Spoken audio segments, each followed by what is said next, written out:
Financial markets పై పట్టు సాధించాలనుకునే వాళ్ళు Revanth conduct చేసే వెబినార్ కోసం ఈ నెంబర్ కి కాల్ చేయండి.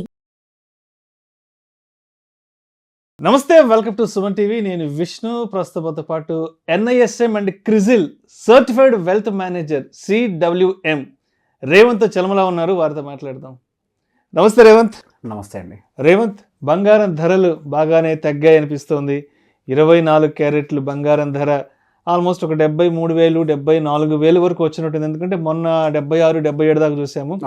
22 క్యారెట్లు 10 గ్రాములేమో ఒక 66 67 వరకు వచ్చాయేమో అనిపిస్తుంది. ఏంటి ప్రస్తుతానికి అంటే ఈ బంగారం ధరలు ఇంత స్వల్పంగా తగ్గడానికి ఎటువంటి కారణాలు దాని వెనుకున్నాయంటారు? సార్, ఎప్పుడైనా కమోడిటీస్ అనేవి గ్లోబల్గా ఉండేటువంటి సర్టనిటీస్ అండ్ అన్సర్టనిటీస్ వీటి మీద రియాక్ట్ అవుతూనే ఉంటాయి. సో బేసిక్గా రీసెంట్గా ఎందుకు పెరిగిందో గమనించాలి. రీసెంట్గా ప్రీవియస్గా ఎందుకు పెరిగింది? మనకు సెంట్రల్ బ్యాంక్స్ యొక్క బయింగ్ విపరీతంగా ఉంది. అటు Chinese central bank, Russian central bank, Indian central banks ఇవన్నీ కూడా కొంతవరకు పర్చేసింగ్ బాగానే చేశాయి. సో బేసిక్గా లాస్ట్ మంత్ వచ్చిన డేటా బట్టి చైనా సెంట్రల్ బ్యాంక్ వాటి యొక్క బయింగ్స్ని ఆపేసింది. సో రీసెంట్గా మళ్ళీ బయింగ్స్ ఆపేయటం వల్ల ఒక 4.5 to 5% వరకు కూడా గోల్డ్లో ఆల్మోస్ట్ మంచి కరెక్షనే జరిగింది. 5% కరెక్షన్ జరగడం అనేది గోల్డ్లో మంచి కరెక్షన్ కింద మనం కన్సిడర్ చేయాలి. సో బేసిక్గా ఇది ఇలానే కంటిన్యూ అవుద్దా అనేది మాత్రం మనం నెక్స్ట్ వచ్చే అప్డేట్స్ని దృష్టిలో పెట్టుకొని చూడాలి.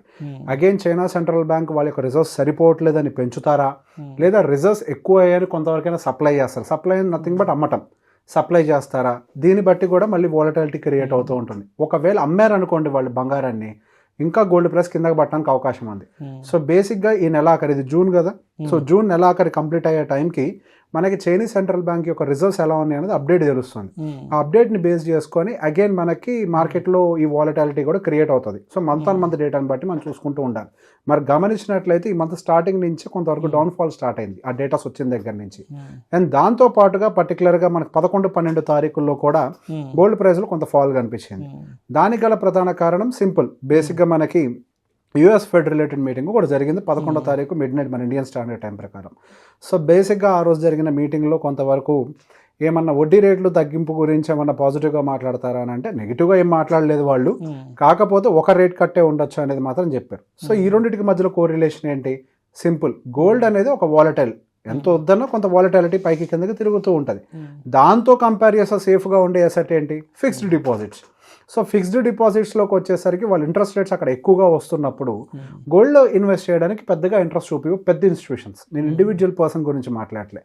సో బేసిక్గా అగైన్ ఇన్వెస్ట్మెంట్స్ అన్నీ కూడా బాండ్స్లోకో FDస్లోకో వెళ్ళిపోతాయి కాబట్టి వీటిలో పెద్దగా ఇంట్రెస్ట్ చూపించరు అని ఒక ఫియర్ తోటి కొంతవరకు కరెక్షన్ జరిగింది. దీనికంటే 2-3 రోజుల ముందు వరకు మాత్రం కొంతవరకు రికవర్ అయినట్టుగా కనిపించింది. దానికి గల కారణం ఏంటంటే European central bank interest rate cut మీద ఫేవరబుల్గా ఉంది. సో ఇంట్రెస్ట్ రేట్ కట్ అక్కడ జరిగితే అక్కడ ఇక వడ్డీ రేట్లు ఫేవరబుల్గా ఉండవు కాబట్టి పెట్టుబడులన్నీ అగైన్ ఇక్కడికి వస్తాయి. సో నెక్స్ట్ మన సినారియో ఏం జరగబోతుంది? సో అప్కమింగ్ సినారియో మనం గమనిస్తే అటు యూరోపియన్ సెంట్రల్ బ్యాంక్ ఆల్రెడీ వడ్డీ రేట్లను తగ్గడానికి ప్రిపేర్ అయిపోయింది, ఒక కట్ కూడా ఇచ్చింది. నెక్స్ట్ మనకి ఒక కట్ ఫెడ్ వైపు నుంచి ఉండొచ్చు. ఫెడ్ ఇంట్రెస్ట్ రేట్ కట్ ఒకటి జరిగింది అని అంటే RBI కూడా ఒక ఫెడ్ ఇంట్రెస్ట్ రేట్ కట్ విధించవచ్చు. సో బేసిక్గా ఇంట్రెస్ట్ రేట్ కట్స్ అని కనుక వచ్చాయని అంటే పెట్టుబడులు కొంతవరకు గోల్డ్ వైపుగా మారడానికి కూడా అవకాశాలు ఉన్నాయి. సో బేసిక్గా 2025 సంవత్సరంలో కూడా మల్టిపుల్ కట్స్ ఉంటాయి అనే విషయం గురించి కూడా డిస్కషన్ జరిగింది నిన్న ఫెడ్ మీటింగ్లో. సో ఈ మల్టిపుల్ కట్స్ అంటే every time Fed interest rate cut జరిగినప్పుడల్లా సో మనకి గోల్డ్ రేట్స్ అనేవి పెరగడానికి ప్రాబబిలిటీ ఉంది. And of course other economic situations కూడా మనకు కొంతవరకు ఫేవరబుల్గా ఉండాలి. మన ఇక్కడ ఎంత కట్స్ విధించిన ఈ సెంట్రల్ బ్యాంక్స్, ఇప్పుడున్నటువంటి రిజర్వ్ బ్యాంక్స్ అన్నీ కూడా మళ్ళీ వాళ్ళకున్న ఎక్సెస్ రిజర్వ్స్ అమ్మేయడం మొదలు పెట్టారనుకోండి, గోల్డ్ పైకి వెళ్దు. సో బేసిక్గా ఫండమెంటల్స్ ఏంటంటే మనం రెగ్యులర్గా పీరియాడికల్గా ఇట్లా వీడియోలు చేసుకుంటూనే ఉందాం. బట్ ఇప్పుడున్న డేటా ప్రకారం అంత ఈజీగా సప్లై అయితే మొదలు పెట్టరు వాళ్ళు, అంటే అమ్మటం అయితే మొదలు పెట్టరు. డెఫినెట్గా గోయింగ్ ఫర్దర్ మనకు కొంతవరకు ఫెడ్ ఇంట్రెస్ట్ రేట్ కట్స్ అయితే ఉపయోగపడతాయని అనుకుంటున్నా. ఫెడ్ అయి ఉండొచ్చు, RBI అయి ఉండొచ్చు, యూరోపియన్ బ్యాంక్స్ అయి ఉండొచ్చు. ఈ ఇంట్రెస్ట్ రేట్ కట్స్ అన్ని కూడా కొంతవరకు ఉపయోగపడతాయి అనేది నా మెయిన్ ఇంటెన్షన్ అంతా. అండ్ హవెవర్ మనకి వార్ రిలేటెడ్ ఇష్యూస్ ఏవి కూడా సబ్సైడ్ కాలే. ఇంకా రష్యన్ ఉక్రెయిన్ వార్ ఇంకా అలానే ఉంది. It is alive. ఇప్పటికీ పూర్తి అయిపోయిందని అనౌన్స్మెంట్ లేదు. స్టిల్ మనకి ఇజ్రాయెల్ రిలేటెడ్ వార్ ఇంకా అలానే ఉంది, ఇంకా అది సబ్సైడ్ కాలేదు. ఇంకేమన్నా మధ్యలో ఎస్కలేట్ అయ్యాయి అనుకోండి, అది గోల్డ్కి బూస్ట్ అవుతుంది. అండ్ రిసెషన్కి రిలేటెడ్గా ఏమైనా న్యూస్లు వచ్చాయనుకోండి, గోల్డ్కి న్యూస్ అవుతుంది. అండ్ నెక్స్ట్ ఏమైనా వార్స్ కొత్తగా అనౌన్స్ అయ్యాయనుకోండి, మళ్ళీ గోల్డ్కి బూస్ట్ అవుతుంది. సో బేసిక్ ఇప్పుడు కిందకి పడటం కంటే కూడా పైకి లెగటానికి ఎక్కువ ప్రాబబిలిటీస్ ఏంటి? Uncertainty in between the nations, uncertainty in the economy of the nations and interest rate cuts. So బేసిక్గా గోల్డ్ పంప్ అవ్వటానికి ఈ 3 మేజర్ రీజన్స్ కూడా నాకు కనిపిస్తున్నాయి. అండ్ నెక్స్ట్ నేను చదివిన డేటాస్ ప్రకారం కూడా ఇక్కడ నుంచి 10% అయితే పెరగడానికి మ్యాక్సిమం ప్రాబబిలిటీ కనిపిస్తుంది. అలానే 20% వరకు కూడా ఛాన్సెస్ కనిపిస్తున్నాయి. అంటే 75,000 రూపాయల నుంచి సుమారు ఇంకో 30,000 రూపాయలు, అంటే సుమారు 1,00,000 టచ్ అవ్వడానికి కూడా 2025 ఎండింగ్ టైం కల్లా, ఇప్పుడు కాదు 2025 ఎండింగ్ టైం కల్లా రీచ్ అవ్వడానికి కొంత ప్రాబబిలిటీ కనిపిస్తుంది. On what conditions? Interest rate cuts favourable, recession ఏదైనా హిట్ అయితే ఇంకా స్పీడ్గా వెళ్తుంది, వార్ సినారియోస్ ఏమైనా ఎస్కలేట్ అయినా కొత్తగా వచ్చినా స్పీడ్ పెరుగుతుంది. అవేవీ లేవు, జస్ట్ ఇంట్రెస్ట్ రేట్ కట్టే కొద్దిగా వస్తుంది అని అనుకోండి, ఒక 10 to 15% పెరగచ్చు. లేదు మనకి ఇంట్రెస్ట్ రేట్ కట్స్ కూడా పెద్దగా జరగట్లేదు అనుకోండి, ఇక్కడ ఉన్న ప్రైస్ నుంచి అయితే విపరీతంగా కింద పడటానికి అయితే పాసిబిలిటీ లేదు. ఒకవేళ ఉన్నా ఇంకొక 5%.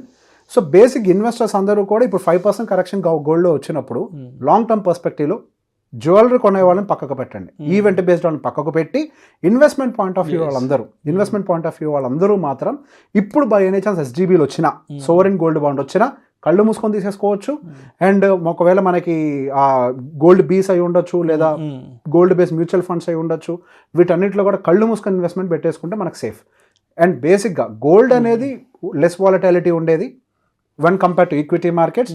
ఇట్లా డిప్ వచ్చినప్పుడు అడ్వాంటేజ్ తీసుకుంటే కనుక మనకు లోవర్ సైడ్ ఇంకొక 5% పడుతుంది అనుకోండి, పడనియండి ఏమవుద్ది, ఇంకో 5% పడ్డప్పుడు ఇంకా కొనుక్కుందాం, తక్కువ రేటుకి ఎక్కువ గోల్డ్ వస్తుంది కదా, అడ్వాంటేజ్ తీసుకోవడానికి మనకు మంచి ఛాన్స్ ఉంది, దాని గురించి ఆలోచించాల్సిన అవసరం లేదు. అండ్ ప్రతి పోర్ట్ఫోలియోలో ఖచ్చితంగా ఒక 5% వరకు గోల్డ్ని మెయింటైన్ చేయడానికి ట్రై చేయాలి, మినిమం 5%. మరి అగ్రెసివ్ ఈక్విటీలోకి కూడా వెళ్ళిపోకండి, కొంత 5% షేర్ మెయింటైన్ చేయండి. ఎప్పుడు పెంచాలా 5% అని అంటే పడ్డప్పుడల్లా 5% పడ్డప్పుడల్లా యాడ్ చేయండి, కొద్దిగా యాడ్ చేసుకుంటూ పోండి. ఒక మంచి గోల్డ్ రేషియో మెయింటైన్ చేస్తే బంగారానికి ఎప్పుడు కూడా ఒక విలువ ఉంటుందండి. ప్రపంచంలో యుద్ధం జరిగింది అనుకోండి, వరల్డ్ వార్ జరిగింది అనుకోండి, కరెన్సీకి విలువ ఉండదు, అప్పుడు విలువ ఉండదు ఒకే దానికి, అది బంగారం. సో బంగారాన్ని ఎప్పుడు మెయింటైన్ చేయండి, కొంత గోల్డ్ ఫిజికల్గా మెయింటైన్ చేయండి, డిజిటల్గా కూడా మెయింటైన్ చేయండి, ఎంత అవసరమో అంత ఫిజికల్, ఇన్వెస్ట్మెంట్ పర్పస్ అంతా డిజిటల్గా మెయింటైన్ చేయండి. సో బేసిక్గా గోల్డ్ అనేది టఫ్ టైమ్స్లో ఎప్పుడైనా ఉపయోగపడుతుంది, there is no doubt. Gold ఏమి ప్రపంచ దేశాలకే ఉపయోగపడుతుంది, ఇండివిజువల్స్ మనకి ఇంకా చెప్పాల్సిన. ఇప్పుడు ప్రపంచవ్యాప్తంగా ఏదన్నా foreign currency exchange related issues వచ్చినా అప్పుడు వాడేది గోల్డ్నే, ఏదన్నా ఆర్థికంగా దేశాలు ఇబ్బందుల్లోకి వెళ్ళినా అప్పుడు గోల్డ్ యూజ్ చేస్తారు, అన్నిటికీ కూడా మూలం గోల్డే. సో గోల్డ్ అనేది డెఫినెట్గా ఒక రిజర్వ్ లాగా ఉండాలి. But excessive accumulation of gold is also risky. Accumulate gold when ever there is a dip. And నేనైతే పర్సనల్గా బిలీవ్ చేసేది, ఇప్పుడు ఏదైతే గోల్డ్ రేంజ్ ఉందో ఒక అక్యుములేషన్ జోనే, ఒకవేళ దానికంటే కిందకు వస్తే ఇంకొక 5% కూడా మళ్ళీ ఛాన్స్ ఇస్తుంది, అది ఇంకా బెటర్ అక్యుములేషన్ జోన్. సో అక్కడ అక్యుములేట్ చేయొచ్చు, ఇక్కడ అక్యుములేట్ చేయొచ్చు, మల్టిపుల్ ప్లేసెస్లో అక్యుములేట్ చేయండి. 5% దగ్గర ఒకటి, ఇంకో 5% పడితే అది యావరేజ్ అవుతుంది. మీకు యావరేజ్గా టాప్ నుంచి ఒక 7% బిలో మీకు అక్యుములేషన్ యావరేజ్ వస్తుంది 2 లెవెల్స్ మీరు అక్యుములేట్ చేస్తే. బట్ ఇదైతే మంచి రేంజే. బట్ ఒకవేళ ఇది బ్రేక్ అయితే ఇంకొంచెం కిందకు వస్తుంది గ్యారెంటీ. వీల్ ఫాలో అప్ రెగ్యులర్గా, మనం చూద్దాం మళ్ళీ నెక్స్ట్ న్యూస్లో ఏమొస్తున్నాయి, ఫెడ్ రిలేటెడ్గా ఎలాంటి అప్డేట్స్ వస్తున్నాయి. సో నెక్స్ట్ అయితే డెఫినెట్గా కొంతవరకు అయితే రిసెషన్ ఫియర్ అయితే మార్కెట్లో కనిపిస్తుంది, కొంతవరకు ఏదైనా ఇంపాక్ట్ జరగచ్చేమో. ఒకవేళ అది కనుక జరిగింది అనుకోండి, గోల్డ్కి అయితే బంగారం, అది దేని బంగారం అంటాం, ఈ బంగారం ఇంకా బంగారం, పెద్ద బంగారం, ఈ బంగారం ఇంకా మంచి బంగారం అవుద్ది. అలా. Thank you so much Revanth. Thank you అండి. సుమన్ టీవీలో మీ పర్సనల్ అండ్ బిజినెస్ ప్రమోషన్స్ కోసం కింది నెంబర్కి కాంటాక్ట్ చేయండి.